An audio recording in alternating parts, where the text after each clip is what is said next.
Друзья, всем привет! Сегодня расскажу про растение, боль от которого может длиться годами. В Великобритании недавно привезли ядовитое растение, которое причиняет адскую боль даже при легком прикосновении. Называется это растение гимпи-гимпи, и оно прибыло в стеклянном футляре, за которым следят специальные люди, которые также подкармливают и поливают его. Гимпи-гимпи был представлен в ядовитом саду Алник в Англии, где произрастает более 100 опасных растений.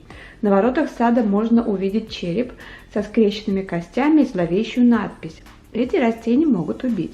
Гимпи-гимпи обычно встречаются в тропических лесах Индонезии, Австралии, и одно прикосновение к этому растению может заставить человека страдать в течение нескольких недель.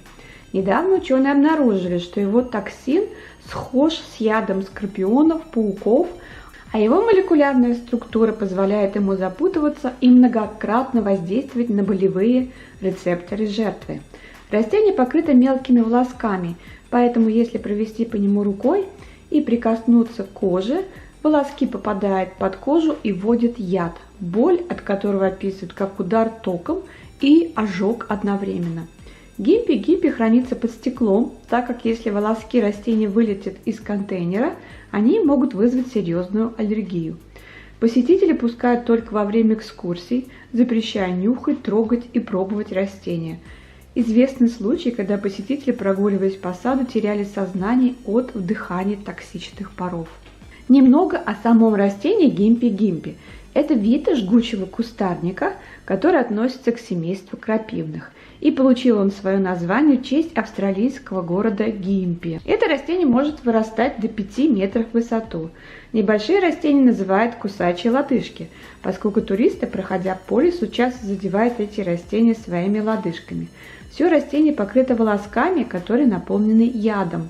Каждый волосок легко отделяется от стебля или листа и вонзается в кожу, выделяя нейротоксин. Волоски настолько малы, что при контакте практически исчезают в коже и могут продолжать причинять боль спустя несколько месяцев после попадания. Также растение незаметно сбрасывает волоски в воздух вокруг себя, поэтому даже если вы находитесь рядом с этим растением, вы подвергаетесь риску токсического воздействия. У него мелкие белые или пурпурно-красные цветки и ярко-розовые или фиолетовые сочные плоды, которые расположены под листьями. Эти плоды съедобны, но только после тщательного удаления волосков.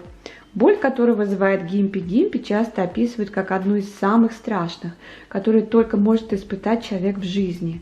Ощущение сравнивают с 3 укусами одновременно. Кожа краснеет, опухает, глаза и нос слезятся, человеку тяжело дышать, и он испытывает мучительную боль. Боль только усиливается и достигает своего пика примерно через 30 минут, но может длиться месяцами. Растение может наносить вред не только при прикосновении к нему. Даже длительное нахождение рядом с ним вызывает кровотечение из носа, поражение дыхательных путей и сильное чихание. Друзья, а вы слышали про это растение? Напишите под этим видео.